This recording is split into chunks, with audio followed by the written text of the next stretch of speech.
नमस्कार। विचार मंथन में आपका स्वागत है। उत्तर प्रदेश विधानसभा चुनाव के नतीजों को लेकर के रोज कहीं ना कहीं विश्लेषण हो रहा है, कहीं आंकड़े तलाशे जा रहे हैं, कहीं नाना प्रकार के सवाल खड़े किए जा रहे हैं।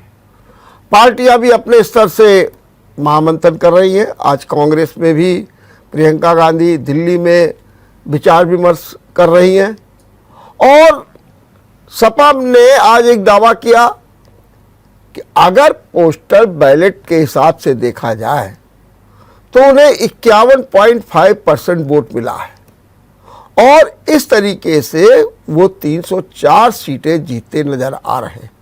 पोस्टल बैलेट पेपर के हिसाब से एक नया आंकड़ा भी सामने आ गया। फिर सपा ये भी कह रही है कि लोगों को भ्रम में डाल करके, भय का वातावरण बना करके जो है जनता को गुमराह कर दिया गया, यही मेरी हार का कारण रहा। कहीं कहीं ये भी हो रहा है कि जो गठबंधन बने उनमें भी कहीं ना कहीं हाय तौबा मची हुई है। सपा में जो एक गठबंधन में शामिल महान दल ने तो बाकायदे स्वामी प्रसाद मौर्य पर यह आरोप लगा दिया कि उन्हें तो बाकायदे बीजेपी ने साजिश करके सपा में भेजा था और उनका यदि मुझको अहमियत दी गई होती तो निश्चित रूप से परिणाम कुछ और आते। उन्होंने भी संकेत दे दिया कि वो कहीं ना कहीं और जाने पर विचार भी कर सकते हैं। बहरहाल विश्लेषण जारी है, सवाल खड़े हो रहे हैं, बहुत से लोग परेशान भी हैं कि आखिर क्या कारण है कि ऐसा चुनाव नतीजा। ठीक है, बहुत बार ऐसा हुआ कि सीधी लड़ाई हुई है, लेकिन ऐसा भी नहीं हुआ है कि बिल्कुल जो अन्य दल है वो बिल्कुल हाशिए पर चले जाएं, जीरो पर चले जाएं। ये भी अपने में बड़ा अद्भुत है और विलक्षण है। आज इसी पर हम चर्चा करेंगे कि कौन सी ऐसी परिस्थितियां हैं और इस चर्चा में भाग लेने के लिए हमारे साथ है वरिष्ठ कांग्रेस नेता और उत्तर प्रदेश कांग्रेस व्यापार प्रकोष्ठ के संयोजक पवन गुप्ता जी। पवन गुप्ता जी को आज मैंने इसलिए भी आमंत्रित किया था कि पवन गुप्ता वास्तव में कई चुनाव में अपनी भागीदारी सुनिश्चित कर चुके हैं। इतना ही नहीं, उन्होंने नज़दीक से बहुत से चुनाव देखे हैं। उन्होंने गणित देखी है, समीकरण देखे हैं और वर्ग भी देखे हैं। तो आज हम थोड़ा सा ये जानने की कोशिश करेंगे कि चुनाव नतीजों की जो ये दशा और दिशा है ये क्या संकेत दे रही है, क्या संदेश दे रही है। पवन जी, आपका मैं एक बार फिर स्वागत करता हूं और आपसे ये जानने का प्रयास करूंगा कि जरा ये बताइए कि आपने जब प्रारंभिक तौर पर देखा तो ये चुनाव के नतीजे क्या कह रहे हैं? भाई, वर्तमान में जो चुनाव हुए हैं ये लोकतंत्र के लिए अच्छे संदेश नहीं है। हमारे देश की आत्मा जो है वो धर्मविहीन है, धर्मनिरपेक्ष है। हमारे देश की कोई भी धर्म नहीं है।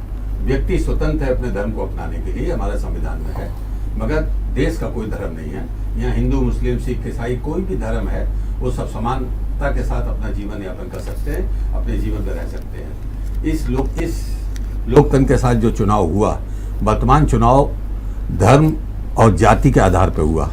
मुद्दे तो बिल्कुल विलुप्त हो गए। मुद्दों की बात करने वाला कोई व्यक्ति था ही नहीं उसमें कहीं। बहुत से ऐसे मुद्दे थे जो कि अंतर्राष्ट्रीय स्तर तक गए, जैसे किसानों के द्वारा किसानों को जीप के द्वारा कुचला गया, लखीमपुर की घटना हुई और उस घटना के बाद उसको अंतर्राष्ट्रीय स्तर पर टीवी ने सबने दिखाया किस तरह की घटना हुई। और वहाँ पर जो मंत्री थे वो मंत्री आज भी मंत्री हैं, जिनके बेटा उसमें कसूरवार है, वो आज भी जेल में है। वो सब होने के बाद भी जब उसका निर्णय उसी लखीमपुर खीरी का आया तो वहाँ 7 की 7 सीटें लखीमपुर के खीरी में भाजपा जीती धार्मिक ध्रुवीकरण पर।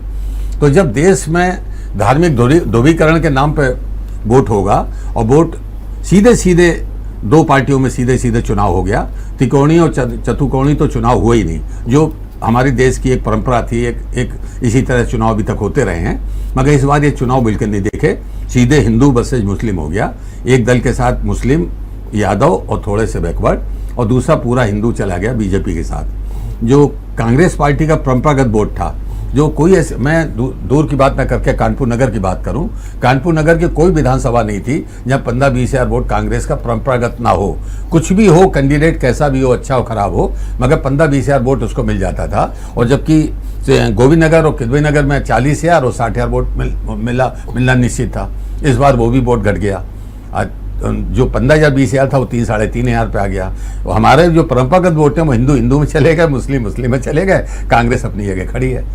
जबकि अगर आकलन करें पिछले कुछ वर्षों का, तो जितने भी जनता के मुद्दे थे, कोई भी मुद्दा हुआ, चाहे किसानों का हुआ, चाहे व्यापारियों का हुआ, चाहे युवाओं का हुआ, चाहे महिलाओं का हुआ, हर मुद्दे पर सबसे ज्यादा संघर्ष अगर किसी पार्टी ने किया तो कांग्रेस ने किया। और उसके बाद भी जब धार्मिक ध्रुवीकरण के नाम पर, जब देश धर्म के नाम पर बह जाएगा, धर्म के नाम पर होगा, तो ये स्थिति जो सामने आई वो हुई है। तो पवन जी ये बताइए कि आपने कहा धर्म के नाम पर ध्रुवीकरण हो गया, हम आपकी बात से सहमत भी हो सकते हैं, लेकिन हमको जरा ये समझाइए कि धर्म के नाम पर ध्रुवीकरण हुआ क्यों? एक बड़ा सवाल है। धर्म के नाम पर ध्रुवीकरण लोग जानते हैं, धर्म वो अफीम है, उसके नशे के आगे तो दूसरा कोई नशा किसी को दिखता नहीं है।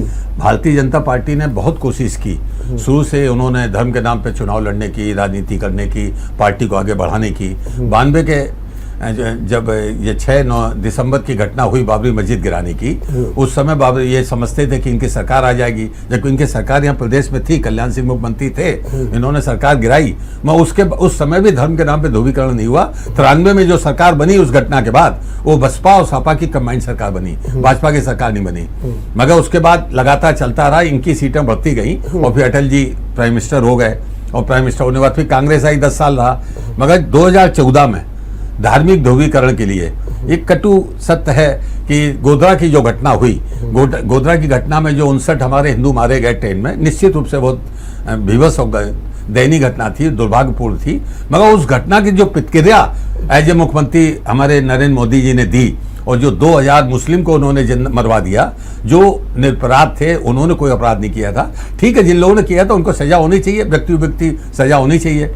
तो उसके कारण इनकी इमेज मोदी जी की बन गई एक कट्टर हिंदूवादी नेता के रूप में। और जब इनको 14 में प्रमोट किया गया तो उसी समय धार्मिक ध्रुवीकरण होने का काम शुरू हुआ, और लगातार पिछले 7 वर्षों से वही चल रहा है, ये 8वां वर्ष है।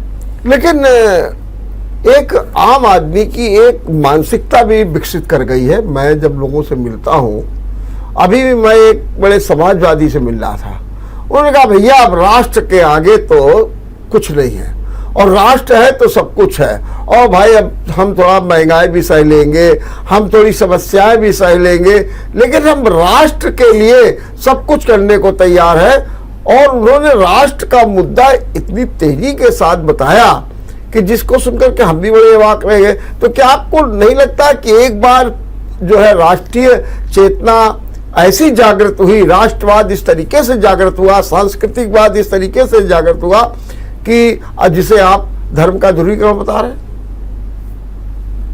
देखिए डॉक्टर साहब, आप जो बोल रहे हैं उसके बिल्कुल विपरीत बोल रहे हैं। राष्ट्र की बात करने वाली अगर कोई देश में 136 वर्ष से पार्टी है, वो कांग्रेस पार्टी है। कुर्बानियों का इतिहास भरा हुआ है। लाखों कांग्रेसियों ने अपनी जान गंवाई, अपने परिवार को गंवाया, और वर्षों तक जेल में रहे। उसके बाद ये राष्ट्र बना हमारा। पहले राष्ट्र नहीं था, राज्य था। ये राष्ट्र हुआ हमारा 1947 के बाद। उस राष्ट्र को बनाने का काम कुर्बानियों के बाद कांग्रेस पार्टी ने बनाया। तो उसका महत्व जितना कांग्रेस समझती है, दूसरा थोड़ी समझता है। लोकतंत्र का बेसिक आधार है कि जनता की अपेक्षाओं के अनुकूल विवाद होके, बहस होके, आर्गुमेंट होके, ये दोनों मत के साथ विवाद वो करके तब आगे उसके नियम बनाए जाए, कानून बनाए जाए, सरकारें चलें। ये लोकतंत्र का बेसिक आधार है। उसमें धर्म की कहीं भी उस धर्म के अंदर नहीं आना चाहिए, और धर्म के आधार पर कोई उस पर ध्रुवीकरण नहीं होना चाहिए।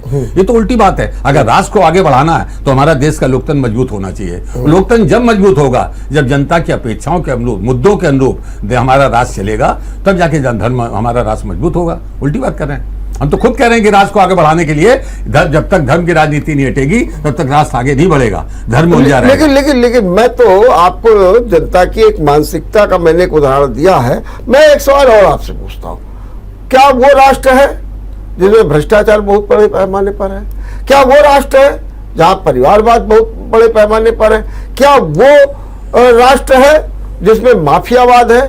क्या वो राष्ट्रवाद है जहां पर आतंकवादियों को के लिए रोना रोया जाए? क्या वो राष्ट्रवाद है जहां पर यह देखा जाए कि अलगाववादियों को हम साथ देते हैं? क्या वो राष्ट्रवाद है जहां पर हम अपने विवेक का इस्तेमाल न करके सिर्फ तुष्टीकरण की बात करते हैं।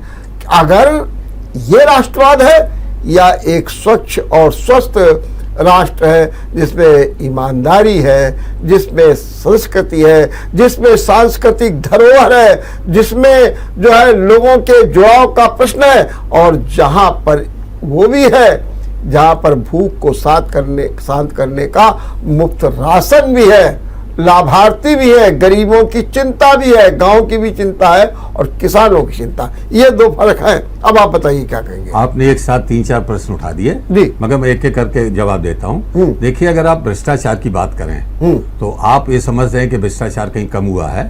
भ्रष्टाचार पहले से कई गुना बढ़ा हुआ है। हम लोग व्यापारी हैं, हम लोग जानते हैं भ्रष्टाचार की क्या स्थिति है। जो काम पहले 10,000 में होता था वो 50,000 में होने लगा है। और भ्रष्टाचार कहीं खत्म नहीं हुआ, आतंकवाद कहीं खत्म नहीं हुआ, है ना। कोई भी जितने भी ये बात की बात करते हैं, ये सब इनके स्लोगन हैं, इनके नारे हैं, इनके भाषणबाजी है, और उसके बल पे ये अपनी बात करते रहते हैं, और उसके बल पे ये उनकी दिशा देने का काम करते हैं। जहां तक आपने फ्री राशन मिलने की बात कर रहे हैं, देखिए दिसंबर 2013 में खाद्य सुरक्षा बिल कांग्रेस पार्टी लोकसभा में लाई थी। सोनिया जी स्टेचर पे आई थी उस बिल को पास कराने।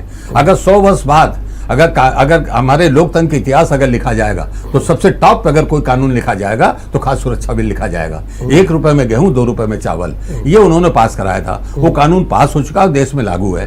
अब आप ये कहें कि वो 1 रुपए 2 रुपए भी उन्होंने लेना बंद कर दिया है, तो ये ऐसा कोई बड़ी उपलब्धि नहीं है। मगर ठीक है, इसको नाम दे के खाद्य सुरक्षा के बाद कोई भारतीय जनता पार्टी निकलती है, कोई नेता निकलता है खाद्य सुरक्षा बिल के तहत हम उसको दे रहे हैं, वो ये बात करते हैं हम फ्री में दे रहे हैं। फ्री नहीं दे रहे, 1 रुपए 2 रुपए इन्होंने माफ कर दिए। और गरीबों को लगता है हमको अगर फ्री मिल रहा है, उसका भी इनको फायदा मिला, उसका फायदा इनको मिला, निश्चित रूप से मिला कि भाई हमको मिला, जबकि इन्होंने अक्टूबर में बंद कर दिया था। मगर यूपी के चुनाव देखते हुए इन्होंने 31 मार्च तक इसको लागू किया है, क्योंकि इनके वो बोल रहे थे हमारे पास बजट नहीं है, और जगह बंद कर दिया गया। मैं यूपी में 31 मार्च तक लागू किया गया क्योंकि यहाँ पे इनके चुनाव थे। मगर जहां तक आप इनकी बात करें, देखिए आज हमारे प्रधानमंत्री जी नरेंद्र मोदी जी बहुत वाक चातुर हैं, इनकी शैली बोलने की बहुत अच्छी है, उनसे अच्छा वक्ता इस समय देश में नहीं है। और हमारे देश का एक बहुत बड़ा दुर्भाग्य है, चाहे धर्मगुरु कोई हो अच्छा बोलने वाला हो, चाहे वो बापू आसाराम हो, चाहे राम रहीम हो, चाहे कोई हो, जो अच्छा बोलने वाला बाबा होता है वो उसके करोड़ों और लाखों अनुयायी हो जाते हैं। यही हमारे मोदी जी में है। अगर आप इनकी स्पीच सुने, इनकी करें, सिवाय इसको किस तरह प्रभावित किया जा सकता है अपनी वाक चातुर्य से, अपनी वाक पटुता से, वो उनमें गुण है, उसके आगे हम उसकी बात नहीं कर रहे। और उस गुण के कारण वो अपनी बात करते रहते हैं, अपनी बात कहते रहते हैं। नहीं तो उनके भाषणों के स्पीच काली टोपी, लाल रुमाल और दीदी ओ दीदी और फलाना, ये सब बातें, उनके डायलॉग, इनके फिल्म में प्राइम मिनिस्टर को जो शोभा नहीं देते हैं वो बात भाषण में बोलते हैं। मगर भाई यहाँ की पब्लिक उनके मंत्रमुग्ध है उनको सुनने के लिए, करने के लिए, क्योंकि बहुत अच्छे वक्ता है। ये सब बातें हैं। मगर जहां तक ये जितनी भी बातें उन्होंने की, आज अगर आप बात करें एनसी नेशनल क्राइम रिपोर्ट की, जो ब्यूरो की रिपोर्ट जो है, उस रिपोर्ट में उसमें साफ साफ है कि पहली बार देश में जब से देश स्वतंत्र हुआ है, व्यापारी इतना परेशान है कि 2020 तक 11,716 व्यापारियों ने आत्महत्या की, सिर्फ ईएमआई और अपने कर्जे के कारण व्यापारियों ने आत्महत्या की। इसी तरह महिलाओं के अपराध की बात करें तो उत्तर प्रदेश नंबर 1 पर है पूरे देश में। किसानों की बात करें, उत्तर प्रदेश नंबर 1 पर देश में। ये एनसीआरबी की रिपोर्ट है, मेरी रिपोर्ट। मैं आपकी बात ये व्यापारी सुनिए, आपकी बात मैं मान गया। और अगर मैं आंकड़े देखूं, 2017 में जितना वोट व्यापारियों ने दिया था बीजेपी को, इस बार उससे ज्यादा वोट दिया है, और वो परसेंट है 8% ज्यादा वोट दिया गया है। उसका भी तो ये अगर व्यापारी परेशान होता, कोई व्यक्ति परेशान होता है, तो फिर वो जाकर के उसका समर्थन क्यों कर रहा है? मैं उस बात का आपको जवाब अपनी घटनाओं से दिए देता हूं। अभी पिंका जी ने हम लोगों की ड्यूटी लगाई थी कि हम लोगों को बाजार में जाना है, जनसंपर्क करना है। 2 महीने पहले, 3 महीने पहले की बात है। तो हम कानपुर के जितने प्रमुख बाजार थे, मैं सब में अपनी टीम के साथ अपने व्यापार प्रकोष्ठ के पदाधिकारी और सब जगह गया। ये समझ के गया कि हम भाजपा के व्यापारियों के बीच में जा रहे हैं। मगर डॉक्टर साहब, आपको ताज्जुब होगा, अविश्वसनीय ढंग से मैं आपको बता रहा हूं कि लगभग मैं जितने भी मार्केट हैं, इलेक्ट्रिक मार्केट, बलतन बाजार, कपड़ा बाजार, सब मार्केट हमने कवर किए। सब जगह गए तो दुकानदार 90% हमको मिले जो बोले हम बहुत परेशान हैं। पहले नोटबंदी के बाद जीएसटी के बाद कोरोना के पीरियड में लॉकडाउन, और ये सब परिस्थितियों तो हम लोग इतना परेशान हैं, हम लोग बर्बाद हो गए हैं।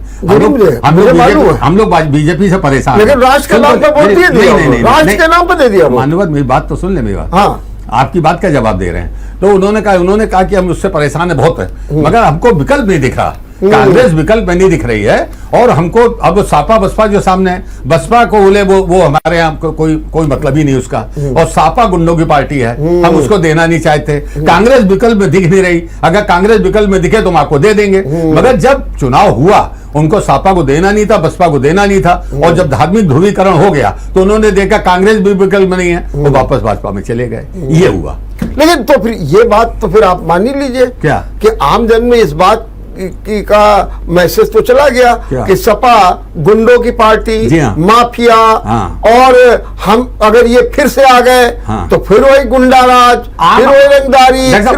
आम आदमी की ये मनो वो बात है कि नहीं, ये बात मैं कह रहा हूँ, मगर व्यापारियों की बात यही है, व्यापारी सपा को पसंद नहीं करता। नहीं तो नहीं करता ना, तो वही गुंडों वाली बात आ गई ना। तो बीजेपी ने जो कार्ड खेला लॉ एंड ऑर्डर का, उसमें वो सफल हो गई। हाँ। इसमें भी दो राय नहीं। अब जहां तक आप भ्रष्टाचार की बात करते हैं, भ्रष्टाचार है, लेकिन जो कांग्रेस के जमाने में स्कैंडल्स होते थे, चाहे 2G घोटाला हो, चाहे रेलवे का घोटाला हो, चाहे विभिन्न प्रकार के हथियारों का घोटाला हो, चाहे बोफोर्स का जितने भी घोटाले आप देखिए, वो बड़े से बड़े, भ्रष्टाचार दूसरी चीज, लेकिन इस तरीके के स्कैंडल्स जो हो गए, तो वो भी तो जनता आप सोच रही है कि भैया उससे तो मुक्ति मिली।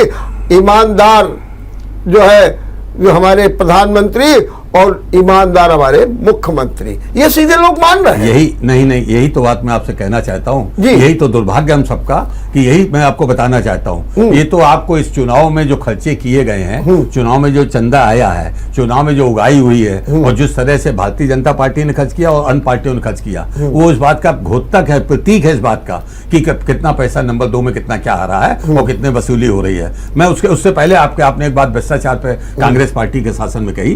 देखिए 10 साल जो यूपीए गवर्नमेंट रही, उसमें सबसे पहले 2G का घोटाला आया। 2G के घोटाले में उन्होंने, हमारी कांग्रेस पार्टी जैसी घोटाला आया, उन्होंने FIR की, कार्रवाई की, और जिस पार्टी के बल पर हमारी सरकार चल रही थी, करुणानिधि के बल पर, उनके 30 सांसद थे उसके बल पर, उसको जेल भेजने का काम किया। उनकी बेटी कनिमोझी को भी जेल भेजने का काम किया, और साल भर वो जेल में रहे। और बाद में जब इसका जजमेंट आया इनके रिजीम में आने के बाद सुप्रीम कोर्ट में, तो लोग उसमें बरी हो गए। भारत सरकार के रेल मंत्री थे पवन बंसल, उनके भांजे ने एक DRM से टेलीफोन पे बात कर ली थी, और उसने टेलीफोन पे ट्रांसफर पोस्टिंग की बात कर ली। उसके चौथे दिन उनसे उनका रेल मंत्री का पद ले लिया गया। इसी तरह सुबोध कांत साहब ने एक लेटर कोल ब्लॉक के रिकमेंडेशन के लिए लिख दिया था, जो जिस दिन उन्होंने लिखा तो कैबिनेट मंत्री से उनसे चौथे दिन रिजाइन ले लिया गया। अशोक चव्हाण हमारे मुख्यमंत्री थे महाराष्ट्र के, 3 जनवरी को उन्होंने आदर्श सोसाइटी में एक फ्लैट को रिकमेंडेशन कर दी थी, 7 जनवरी को उनसे रिजाइन ले लिया गया। कांग्रेस पार्टी एक ऐसी पार्टी, किसी भी बड़े नेता, चाहे जितना बड़ा नेता हो, मगर उसने अगर भ्रष्टाचार का आरोप लगा, तत्काल कार्रवाई की। भारतीय जनता पार्टी एक ऐसी पार्टी, चाहे जितना आरोप लगाइए, चाहे जितना भ्रष्टाचार होते रहिए, हम कार्रवाई नहीं करेंगे। आप बताइए, ऐसा कार्रवाई नहीं, ऐसा कोई भी जिस तरीके के आपके कांग्रेस के मनमोहन सिंह की सरकार में 10 वर्षों में जितने स्कैंडल्स हुए, उस टाइप का कोई स्कैंडल बता दीजिए। और अगर आप जो ये बताएंगे माल्या, नीरू मोदी, ये कहते हैं सब पैसा उसी समय, बैंक का काम, उसमें सीधे सरकार की दखलंदाजी नहीं है। अपने रमन साहब मुख्यमंत्री छत्तीसगढ़ थे, उन पर चावल घोटाले में आरोप बहुत भयंकर लगे, बड़ा विरोध हुआ, बड़ा आगो लगा आरोप, मगर उसके बाद भी इनके कोई जू नहीं रहेगा, उन्होंने कोई कार्रवाई नहीं की। इतना बड़ा काम वो भर्ती वाले में, जो मध्य प्रदेश में, जो पूरे देश में व्यापी, क्या नाम उसका नाम, उसमें सरकार ने उनको जेल में डाल दिया। किसको नहीं डाला? क्यों? उनके छत्तीसगढ़ के रमन को। अरे सरकार तो आपकी है, आपकी सरकार है ना, सरकार आई है। अरे आपका आई है भैया, ये तो दूसरी बार हो रहा है। पहले आप देखिए तो आपकी सरकार वहां पर है, तो काहे नहीं आपने उनको डाल दिया? यही तो मैं आपसे यही तो मैं कह रहा हूँ। उसमें कार्रवाई जो कर सकते हैं की जा रही है, उसमें चल रही, ऐसा नहीं है। इसी तरह मध्य प्रदेश के जो भर्ती वाले में था, जिसमें कि जाने कितने लोगों ने आत्महत्या की, सब किया। आपकी सरकार आ गई तो आपने क्या कार्रवाई की? कहाँ आपकी सरकार आई, आपकी जी, मेरी बात सुन ले, मध्य प्रदेश में सरकार हमारी 8 महीने रही, 9 महीने, 8 महीने रही, 9 महीने जो कार्रवाई कर सकती थी की कार्रवाई, ऐसा नहीं कार्रवाई नहीं की। इसके माने अच्छा, इन्होंने तो बड़ी बात की, हम ये करेंगे वो करेंगे, कांग्रेस आ जाए, गवर्नमेंट हो, जितना भ्रष्टाचार, एक केस बता दी इन्होंने भ्रष्टाचार में कोई आरोप लगा के किसी किया, इनको तो 8 साल हो गए हुए, एक केस बता दीजिए इनके किए गए कोई कार्रवाई किसी नहीं, तो आप हमको उस तरीके का कोई एक केस बता दीजिए क्या? कि 2G घोटाला टाइप का हुआ हो, हम वो बात की बात आप कह रहे बरी हो गए, आप एक भी बता दीजिए, आप नहीं बता हम पाएंगे। तो सबसे बड़ा आरोप लगा रहे हैं जो भी विमान खरीद में हुआ, हमारे राहुल गांधी लगाते हैं, ठीक है, आरोप लगाते रहे। उसके बाद दूसरा आरोप लगाया हमने कि आपने जासूसी के लिए वो हम तो आरोप लगा ही रहे हैं, तो उसमें कोई निर्णय नहीं ले रहा। तीसरा आरोप मंत्री के लड़के ने कुचला और मंत्री के लड़के ने किया कार्रवाई की, मंत्री के लड़के ने कुचला तो मंत्री के लड़के को जेल वो गिरफ्तारी हुई है, अभी जेल नहीं हुई, कोई सजा नहीं हुई, और मंत्री को सजा नहीं दी गई। वो प्लान था मंत्री का प्लान था, उसमें कोई कार्रवाई नहीं की। मतलब आप ये देखिए, वो पहले क्या होता था कि अगर कोई मंत्री किसी सड़क में आ रहा है, किसी गांव में आ रहा है, वहां की सड़कें अपने आप ठीक से बन जाती थी, आदमी इतना ज्यादा उस समय मतलब एक तो ये भी तो बात रहती थी। इनके बाद मंत्री जी आएंगे तो गड्ढे खत्म हो जाएंगे, ये नहीं कह रहा, मंत्री जी आएंगे तो सफाई हो जाएगी। पहले आदमी इतना डरता था कि कोई हमसे प्रश्न ना हो जाए, आदमी इतना डरता था कि हमसे कोई बात ना की जाए। अब नैतिकता की बात रही नहीं है। जिस तरह से मिश्रा टेनिस से जिस तरह रिजाइन इन्होंने नहीं कराया, इन्होंने कहा हम तो, हमारे पास हिंदुत्व के वोट का बल है, हमारे पास धार्मिक ध्रुवीकरण है, तुम चाहे जितना मुद्दा उठाओ, चाहे जितना बवाल करो, हम कुछ नहीं सुनेंगे, हम हटाएंगे उनको। अगर आपने बार बार ध्रुवीकरण की बार बार बात कर रहे हैं, हम यहाँ एक छोटा सा ब्रेक लेंगे, और ब्रेक के बाद आपसे जरा ये जानने की कोशिश करेंगे कि आप जो भारी तौर पर ये कह रहे हैं ध्रुवीकरण ध्रुवीकरण ध्रुवीकरण, तो इसके लिए भी तो राजनीतिक दल और खास तौर से कांग्रेस जिम्मेदार है, उसका नेतृत्व जिम्मेदार है। ब्रेक के बाद आपका एक बार फिर स्वागत है। हम चर्चा कर रहे हैं चुनाव नतीजे की दशा और दिशा की। हमारे साथ हैं पवन गुप्ता जी। पवन जी, एक मैं CSDS की एक रिपोर्ट देख रहा था, उस रिपोर्ट के आधार पर जब आप बार बार अभी ध्रुवीकरण की बात कर रहे थे, तो पिछले चुनाव में मुसलमानों का वोट सपा को भी मिलता था। एक कहावत थी कि जहां कांग्रेस जीत रही है वहां पर कांग्रेस को भी मिल जाता था, BSP को मिल जाता। अब की उन मुसलमानों ने एक तरीके से कांग्रेस और बसपा को ठेंगे दिखा दिया, नगद वोट, और वहीं दूसरी ओर या तो उन्होंने सपा को दिया और या उन्होंने बीजेपी को दिया। परिणाम क्या आया कि जो 6% वोट पिछले चुनाव में मिला था बीजेपी को मुसलमानों का, वो बढ़कर के 8% हो गया। अब इसको आप किस रूप में देखेंगे? देखिए, जब से नरेंद्र मोदी जी आए हैं 2013 में, लाल कृष्ण आडवाणी इनके प्राइम मिनिस्टर के कैंडिडेट थे, मई तक वो कैंडिडेट रहे। उनको समझ में आया कि इससे सरकार नहीं आएगी, जब तक धार्मिक ध्रुवीकरण नहीं होगा तब तक ऐसे व्यक्ति को नहीं लाया जाएगा जिसकी इमेज वैसी हो, तब तक धार्मिक ध्रुवीकरण नहीं होगा। और उसके बाद ये अक्टूबर में ले आए नरेंद्र मोदी जी को, और 2014 प्रारंभ में चुनाव हुए और धार्मिक ध्रुवीकरण के नाम पे उनका हो गया। तो इनकी तो नीति थी कि हमको धर्म के नाम पे अपनी सरकार बनानी है, धर्म की बात करनी है। इधर इन्होंने जितने भी कानून किए, जितने भी काम किए हैं, कहीं ना कहीं अंतोगत्ता वो धर्म के ऊपर इंगित करते रहे हैं। इस बात में कहीं वो नहीं है।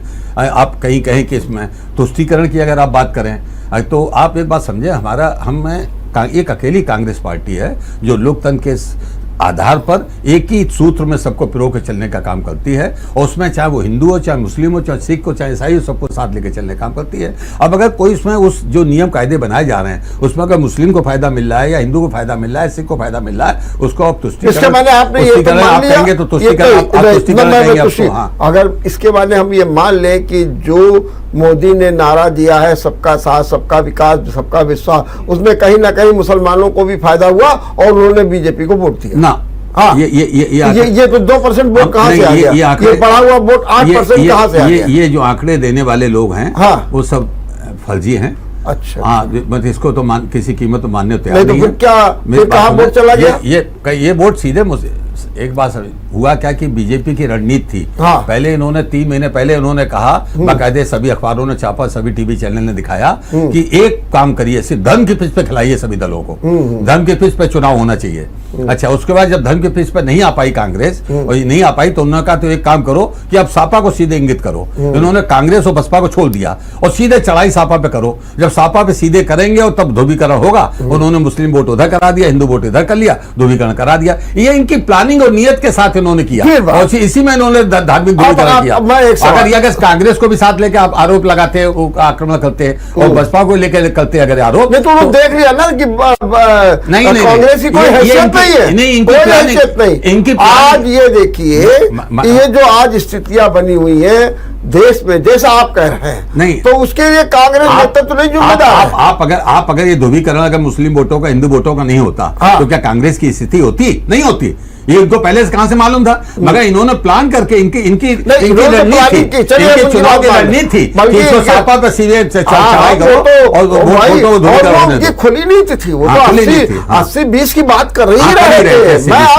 मैं तो आपकी बात ही को कर रहा। मेरा सवाल वो सफल हो गए, वो सफल हो गए, लेकिन आपका नेतृत्व, जो कांग्रेस का नेतृत्व था, वो ये सब परिस्थितियों का, ये जो नई नई चुनौतियां हो रही, इनका सामना करने में पूरी तरीके से विफल रहा। यही कारण है। मैं आज आपको बयान सुनाता हूं, एक कपिल सिब्बल का और दूसरे संदीप दीक्षित का। क्या कह रहे हैं?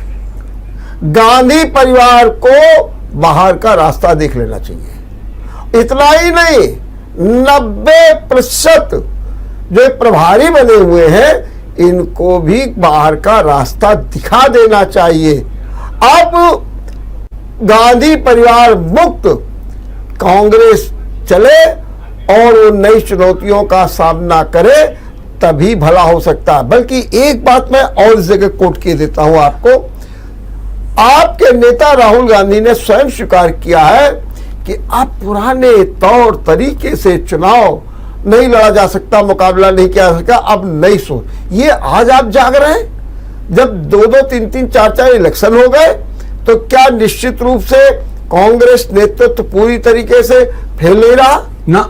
हाँ, क्यों? आप मेरी बात सुनिए। हाँ, सुनिए। आपकी बात एक एक बात का जवाब देते हैं। कपिल सिब्बल वाली बात पे भी आते हैं। हाँ। कि देखिए, हम लोगों ने ये समझा कि जनता इधर परेशान है, महंगाई से परेशान है, बेरोजगारी से परेशान है, किसानों समस्या परेशान है, व्यापारियों को लेकर परेशान है। तो जनता इन मुद्दों के साथ अगर हम चुनाव पर उतरेंगे तो निश्चित रूप जनता हमारे साथ खड़ी होगी। मगर उसके बाद भी धर्म की अफीम इतना उसका भयंकर नशा जनता के बीच में है कि धार्मिक ध्रुवीकरण हो गया।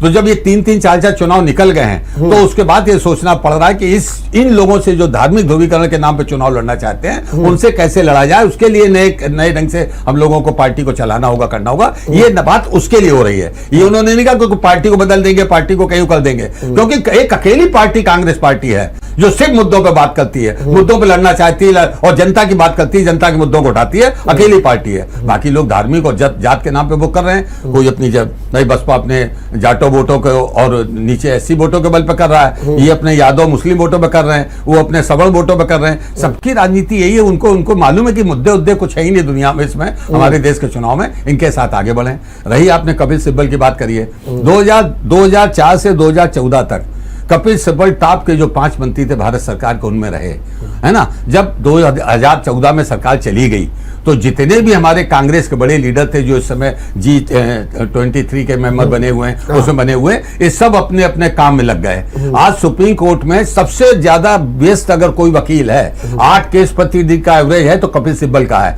बाकी का किसी का 7 का, किसी का 6 का, किसी के 5 का, और एक केस के 8-8 लाख रुपए ले रहे हैं। 56 लाख रुपए रोज कमा रहे हैं पर डेट में सुप्रीम कोर्ट में। आज सबसे व्यस्त है। जब कांग्रेस पार्टी को इनकी जरूरत है, जब इनको कांग्रेस में इनको सड़क पर निकलना चाहिए।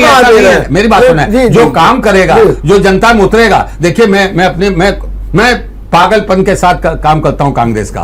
जितने कार्यकर्ता सम्मेलन, प्रदर्शन, घेराव सब मैं करता हूं। मैं जानता हूं काम करने की क्या स्थिति होती है। इनको अगर कपिल सिब्बल कानपुर आ जाएं, आज अगर प्रेस कॉन्फ्रेंस करते हैं, अगर हमारी बात करते हैं, कांग्रेस की बात करते हैं, तो मोटा मोटा अखबारों छपेगा, टीवी में आएगा, क्योंकि वो एक बड़े नेता है, उनकी बात जनता सुनेगी, करेगी। हम 100 बार बोले तो एक लाइन नहीं छपेगी, क्योंकि हम बहुत छोटे नेता हैं उनके आगे। तो ऐसे नेताओं को, जितने भी नेता हैं, ये सब घर बैठे हुए अपने अपने काम निपटा रहे हैं, अपने उसमें लगे हैं। इनने कांग्रेस के लिए कोई काम नहीं किया और इसी तरह रिमार्क किए जा रहे हैं, क्योंकि इनमें से जितने नेता हैं, चाहे वो गुलाम नबी हो, चाहे वो जितने, मैं नाम नहीं लेना चाहता, अगर 7 बड़े नेता राज्यसभा चाहते थे, कांग्रेस की हैसियत नहीं थी 7 राज्यसभा देने की, उनको राज्यसभा दिया नहीं, वो सब उससे नाराज बैठे हैं। और हमेशा उनको 7-7 बार ऐसे लोग थे जिनको 7-7 बार राज्यसभा दी। इसमें आप क्या मानते हैं?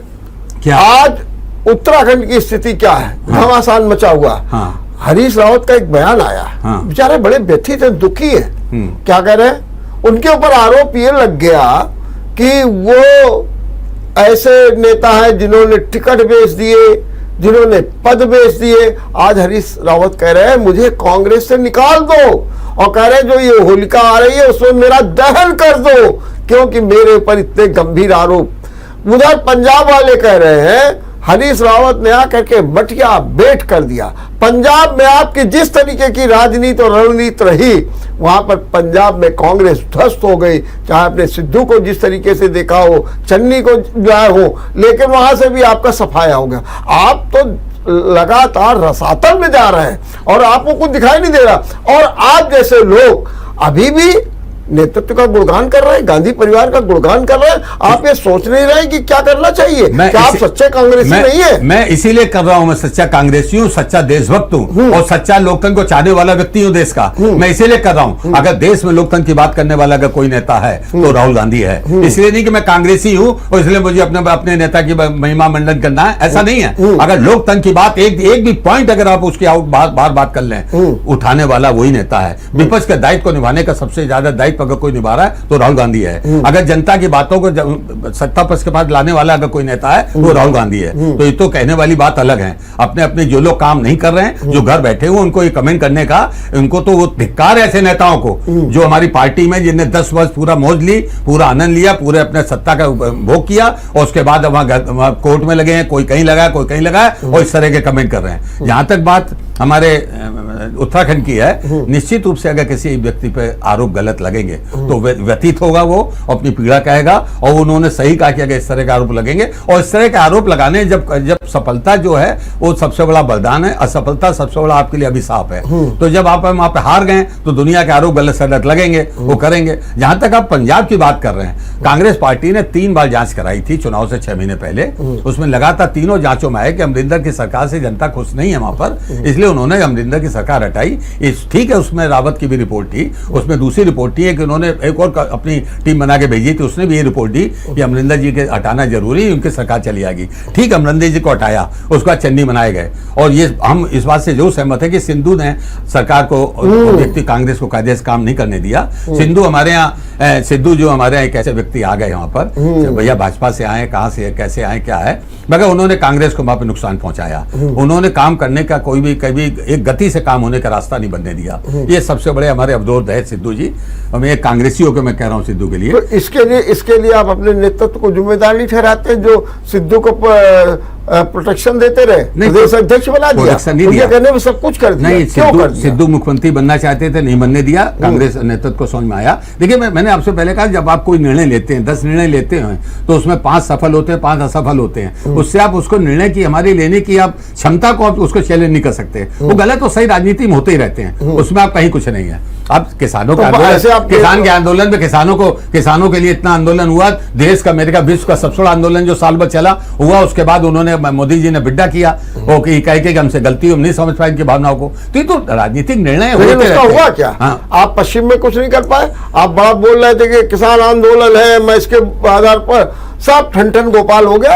आप देखिए वहां पर कोई वर्ग पूरी तरीके से जाट जो वोट पिछले बार आपको मिला था, मतलब सपा को, आपको तो खैर नहीं मिला था, सपा को जहां पर मिला था 47% वोट, वहीं पर सपा को की जगह अब बीजेपी को 55% वोट मिल गया और वो सपा जो है कम हो गई, वो 36% पे आकर उसका भी कारण समझ लीजिए। ये सब क्या उसका भी कारण समझ लीजिए। जो मैंने अभी आपसे कहा कि धार्मिक ध्रुवीकरण, वहां भी फैक्टर यही हुआ। इन्होंने क्या किया अखिलेश जी ने कि वहां पे जितनी टिकटें थी उसमें 80% मुस्लिम को दे दी। उससे जाट बहुत नाराज हो गया और जाट ने खुल के फिर बीजेपी के साथ हिंदुत्व के नाम पे वोट दिया। ये वहां पे स्थिति, इसका उसका फायदा उनको मिला।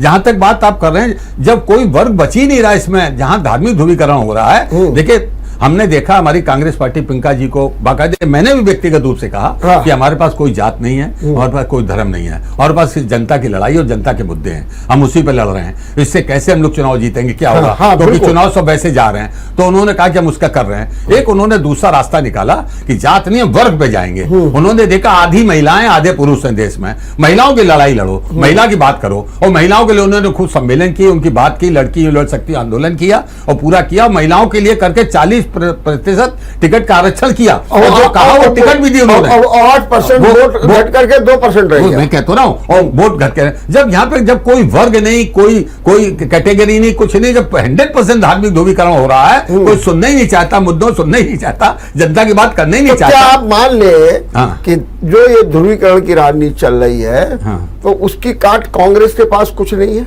नहीं, वो तो कहती हैं। हमने पिंका जी को जब एक बार कहा था, जब ये जजमेंट आया था, हमने पिंका जी से कहा था कि जब उन्होंने सीधे सीधे पूछा, सुप्रीम कोर्ट से जजमेंट आया था राम मंदिर, उससे एक हफ्ते पहले क्या करना चाहिए, हमने देखे अब ये राम मंदिर पर जजमेंट आ रहा है। कांग्रेस पार्टी सदैव कहती रही है या तो आम सहमति से मंदिर बनेगा तो हम बनवाएंगे, और या सुप्रीम कोर्ट का जजमेंट आएगा बनवाएंगे। अब सुप्रीम कोर्ट का जजमेंट आ रहा है तो आपको करना चाहिए कि जिस दिन जजमेंट आ जाए, आप 5 लाख कांग्रेसियों को एक दिन वहां पे लेके चलिए और कहिए मंदिर में हम साथ है, मंदिर हम बनवाएंगे। देखिए कितना बड़ा संदेश जाएगा आपको, उसमें जाएगा। थोड़ी देर सोचते रहे पिंका जी, उसके बाद बोलिए हमारी कांग्रेस की विचारधारा से नहीं मिलता, हम कोई धार्मिक आयोजन इस तरह का बड़ा करें, ये हमारी नीति में आते ही नहीं, हमारी विचारधारा में आता। एक चुनाव नहीं, 2 चुनाव नहीं, 3 चुनाव नहीं, 4 चुनाव। मंदिरों में जाना, मंदिर में जाना, व्यक्तिगत तिलक लगाना, पहले आपसे कह दिया व्यक्ति को स्वतंत्र अपने धर्म को अपनाने के लिए, राष्ट्र का और पार्टियों का धर्म नहीं होना चाहिए, व्यक्ति स्वतंत्र है। उन्होंने कहा कि हम अपने हिंदू धर्म में जाएंगे, हम राम मंदिर जाएंगे, आप लोग स्वतंत्र रोज के जाइए, अकेले अकेले जाइए, करिए वहां मंदिर के पूजा करिए, सब कुछ करिए, उनका दर्शन करिए, मगर एक बड़ा आयोजन कांग्रेस पार्टी राजनीतिक रूप से करे, वो हमारी नीति में नहीं है, हम उस विचारधारा में नहीं जाएंगे। अच्छा ये बताइए, क्या आप ये मानते हैं, आपने बार बार कहा राहुल गांधी इतना अच्छा लोकतंत्र के लिए काम कर रहे हैं, सब कुछ कर रहे हैं, फिर वो क्या कारण है कि वो अपने इस मैसेज को आप जैसे लोगों तक तो कन्विंस कर पा रहे हैं, लेकिन आम जन को नहीं कन्विंस कर पा रहे हैं? इसका क्या कारण आप मानते हैं? फिर एक ही जवाब है मेरा, धर्म की अफीम को, उसका नशा और धर्म के नाम पे। और जिन राज्यों में ये नहीं है वहां पे फिर टकराव होता है, वहां पे चुनाव होता है। ये सबसे ज्यादा नशा, सबसे ज्यादा नशा पंजाब था तो आपने खुद ही अपने पैरों पे नहीं, अब तो आप राजस्थान और छत्तीसगढ़ में जरा सा रह गए हैं और 3 जगह आप भागीदार हैं, वहां पे महाराष्ट्र में, तमिलनाडु में, तो अब तो स्थिति आपकी बहुत ही कमजोर हो गई है। और आने वाले चुनाव में जिस तरीके से सचिन पायलट का और गहलोत का चल रहा राजस्थान में, भगवान भरोसे है कि वहां भी आपका क्या होगा, ये तो देखने की बात है। देखिए वर्मा जी, उत्तर प्रदेश और बिहार ये तो 100% धर्म और जात के नाम पे वोट देते हैं। बंगाल में ध्रुवीकरण हुआ, इनके ही करने से हुआ ध्रुवीकरण, बीजेपी ने पूरी ताकत लगा दी वहां पर, मगर उसमें मनता से सफल नहीं हो पाए, वहां से बच गया। ये दोनों राज्य में तो ये स्थिति होती है। दिल्ली में धार्मिक ध्रुवीकरण नहीं होता, दिल्ली में लोग पढ़े लिखे 80% लोग हैं, 90% लोग हैं, वो धर्म के नाम पे नहीं जाते, वहां विकास के नाम पे उस पर जाते हैं। मगर दिल्ली में ही कुछ काम कर लेते हैं, आम आदमी पार्टी सरकार आती जाती रहती है। अभी इनकी सरकार, उससे पहले हमारी थी, उससे पहले बीजेपी की थी, फिर हमारी थी, सरकार आती आती रहती है और स्थायी राजनीति में कुछ नहीं होता है। आप देखिएगा कितनी जल्दी लोग धर्म की राजनीति से उबेंगे, ज्यादा समय नहीं आएगा। तो एक चुनाव निकल गया, 2 निकल गया, हो सकता है तीसरा निकल जाए, मैं उसकी बात नहीं कर रहा हूं, मगर एक समय आएगा लोग इतना उबेंगे। तो आप मानते हैं कि आपके कांग्रेस में नरेंद्र मोदी जैसा वाकपटु, कुशल कार्य कुशल जो है नेता नहीं है जिसमें आप मात खा रहे हैं? फिर मैंने आपसे कहा, जहां धर्म की राजनीति होती है, जिस देश में धर्म की राजनीति पे ध्रुवीकरण हो रहा है, उसमें अगर धर्म की राजनीति की तरह अगर कोई नेता आ जाता है जो वाकपटु है और झूठ बोलने में और देश को गुमराह करने में जो बहुत तेज हो, जिसकी हर बात उसी तरह की हो और वो जो बोलने की शैली अच्छी हो, तो निश्चित रूप से वो प्रभावित करते हैं। जब हम कहते हैं आसाराम बापू क्या, क्या इनमें क्या था? ये इतने प्रभावित क्यों कर गए? राम रहीम क्यों कर गए? ऐसे जितने बाबा अंदर जेल में क्यों कर गए? इनके साथ लाखों लोग क्यों खड़े होते थे? हमारी जनता ऐसी है, धर्म के नाम पे इस तरह इकट्ठा होने काम करती है। इनका जो भाषण है धर्म मिक्स राजनीति है, उसका फायदा उठा रहे हैं वो, मगर लंबे समय तक नहीं चलेगा। आने वाले समय में, आज नहीं तो कल, कल नहीं तो परसों, कांग्रेस विल कम बैक। ये मेरा दावा है, कांग्रेस विल कम बैक। कैसे? क्या नया फार्मूला होगा? इसी मुद्दों पर, जनता के मुद्दों पर, जनता की लड़ाई पर, इसी सिद्धांत पर, इसी लोकतंत्र के आधार पर, इसका लोकतंत्र की जो नीति है। राहुल गांधी तो कह रहे हैं कि पुराने तौर तरीके से हम नहीं चुनाव नहीं, उसके लिए इनको जवाब देने के लिए किस तरह मुद्दों को उठाना चाहिए, किस तरह हमको नीति बनानी है, कि नेताओं को आगे लाना, वो नियम कायदे ये बनाएंगे। वो ये नहीं कह रहे कि हम धर्म की नीति अपनाएंगे, वो ये नहीं कह रहे कहीं। और धर्म की नीति कांग्रेस नहीं क्या करना चाहिए? कांग्रेस को करना क्या चाहिए? अब जब देखिए आगे आगे आएंगी बातें, आएंगी सामने आएंगी, क्या दिशा निर्धारित कर रहे हैं आप भी हैं, आप क्या अपेक्षा करते हैं कि कांग्रेस क्या करे इस समय? भाई मैं तो ये कहना चाहता हूं कि कांग्रेस को जिस रास्ते पर है उसी रास्ते पे जनता की बात करनी चाहिए, लोकतंत्र की मजबूत आधार बना के चलना चाहिए, सबको एक सिरे से एक साथ पिरो के चलना चाहिए, और धर्म की राजनीति लोगों को करने दी। नई सरकार अभी आई, अगली बार आएगी, नहीं आई उसकी अगली बार आएगी, जनता को समझ में आएगा, तब जाके हमारा देश आगे बढ़ेगा और निश्चित रूप से लोकतंत्र मजबूत होगा। इस समय कांग्रेस कुछ कर रही है? इस कांग्रेस अभी तो चुनाव 3-4 दिन पहले रिजल्ट आए हैं। कल यहाँ के कुछ पदाधिकारियों बुला के उनसे लिया गया था क्या कारण हारने के। कल सब जितने भी जिला अध्यक्ष उनको बुलाए गए थे लखनऊ। अब विचार मंथन चल रहा है, उसमें निकाला जाएगा, निष्कर्ष निकाला जाएगा क्या हुआ क्या नहीं हुआ। मगर एक बात सबको मालूम है, निष्कर्ष क्या कि धार्मिक ध्रुवीकरण हुआ है जिसमें कांग्रेस इन्वॉल्व नहीं हो सकती है, और जब तक कांग्रेस इन्वॉल्व उसमें नहीं होगी तब तक सत्ता में नहीं आएगी। पवन जी, अगर हम आपसे एक सवाल न पूछें तो लगता बड़ा अधूरा अधूरा रहेगा। हाँ। इस बार आपके इस चुनाव में आपकी भी बड़ी विषम स्थिति हो गई। आप कांग्रेस में, बेटा सपा में, और किदवई नगर से चुनाव भी लड़ रहा है। तो कैसा लगा, कैसी स्थितियां रही, कैसा आप महसूस किया आपने उस समय? देखिए, बेटा है, अपनी सोच है, पढ़ा लिखा है, पहली बार में आईएएस कंपटीशन में सेलेक्ट हो गया था जी। उसमें पहली बार में 21 साल की उम्र में, पढ़े लिखे हैं, एमबीए हैं, एलएलबी हैं, एलएलएम हैं, और अपना उनको वो है। पहले कांग्रेस में था, मेरा 2012 के मेयर के चुनाव को पूरा देख रहा था वो देख रहा था। और उसके बाद जब मुझे अपने ही लोगों ने जब हरवाया तो बहुत चिढ़ गया, बोला पापा इसको छोड़िए, यहाँ तो अपने लोग जब जीता हुआ चुनाव हरवा दिया आपको। तो इन स्थितियों में मैं इस पार्टी साथ नहीं खड़ा हूँगा। 2 साल वो इधर उधर रहा, उसके बाद उसने अखिलेश जी का साथ ले लिया। आज अखिलेश जी के बहुत करीब अपने काम करने से, हमारे खून में काम करना है। मैं आपसे बार बार कहा ना, कांग्रेस में अगर पिछले 15 साल में 650 कार्यक्रम हुए तो 630 कार्यक्रम मैंने कराए हैं। वो हमारे बेटे में, उनकी निगाह में चढ़ गया, अरे तो बहुत काम करता है। उन्होंने, इसने टिकट नहीं मांगी, अभिमन्यु ने टिकट नहीं मांगी, उसको टिकट अखिलेश जी ने 403 में अकेली टिकट है जो अखिलेश जी ने फोन करके कहा कि तुमको चुनाव लड़ना है, तो फिर लड़ा चुनाव। तो कैसे? और हम कांग्रेस के थे, हम कांग्रेस में रहे, हम कांग्रेस के मंचों पर रहे, कांग्रेस का काम किया। एक दिन में हम 5-5, 6-6 मंचों पर कांग्रेस में गए, अपने हर प्रत्याशी को लड़ाते रहे। वो अपना चुनाव लड़ा, हम अपना लड़े, कोई मतलब नहीं, हम कांग्रेस के लिए करते रहे। कहीं कोई असहज तो नहीं रहे? नहीं, कहीं हमारा कुछ नहीं। बड़ा सामंजस्य बैठा के काम किया? नहीं, सामंजस्य नहीं बैठाया हमने उसके लिए कोई राय तो दे नहीं। अगर बेटे ने अगर आके सुबह आके अगर बैठ यार पापा हम ऐसा कर रहे हैं वैसा कर रहे हैं, तो कोई राय ली तो राय जरूर दी। पिता के नाते मेरा दायित्व था उसको राय देने का, वो राय मैंने उसको दी, मगर मेरा कोई सहभागिता उसके कहीं चुनाव में नहीं रही। मेरी सहभागिता सिर्फ कांग्रेस में। तो उसके परफॉर्मेंस से आप खुश रहे? नहीं, इसलिए कि जो सीट उनको दी गई थी उस वहां पे उनका बेसिक वोट नहीं था। फिर क्या हमने कहा उनका बेसिक जो वोट है वहां पे बिल्कुल नहीं था। और जब बेसिक वोट नहीं था तो उसमें अखिलेश जी ने उसको टिकट देते थे। उन्होंने कहा कि आप एक बात समझिए कि उन्होंने कहा देखो हमको मालूम वो सीट बहुत खराब है, वहां बेसिक वोट भी नहीं हमारा, उसके बाद भी हम चाहते हैं तुम लड़ो, हार जीत की चिंता मत करना, तुम हमारे आदमी हो, संगठन के आदमी हो, संगठन के कार्यकर्ता हो, हम चाहते हैं संगठन के लोग लड़ें, इसलिए तुम्हें दी जा रही है, जैसा आपका आदेश अध्यक्ष जी मैं लड़ूंगा। ये बात हुई थी, टिकट ले ली। अब अखिलेश जी कह रहे हैं मना नहीं कर, अब मुझसे अगर प्रियंका जी कहती फलानी जगह तुमको चुनाव लड़ना है तो मैं मना नहीं कर सकता था। अब बस ये स्थिति थी, उसमें क्या कर सकते। लेकिन इसके पीछे तो ये भी तो लोग चर्चा में कर रहे हैं कि ये तो सब कांग्रेस की और सपा की मिली भगत थी कि जहां पर जिसका मजबूत कैंडिडेट हो अपना कमजोर कैंडिडेट नहीं। ऐसा नहीं, ऐसा भी लोग बता रहे हैं। कतई नहीं। अच्छा, हाँ, ये लोगों को जब मैंने कहा ना कि जब आदमी असफल होता है तो उसमें जितने भी हैं सब निगेटिविटी उसको दे दी जाती है, और सफल होता है तो उसके मतलब आप उसके राजनीतिक करियर को लेकर के संतुष्ट हैं?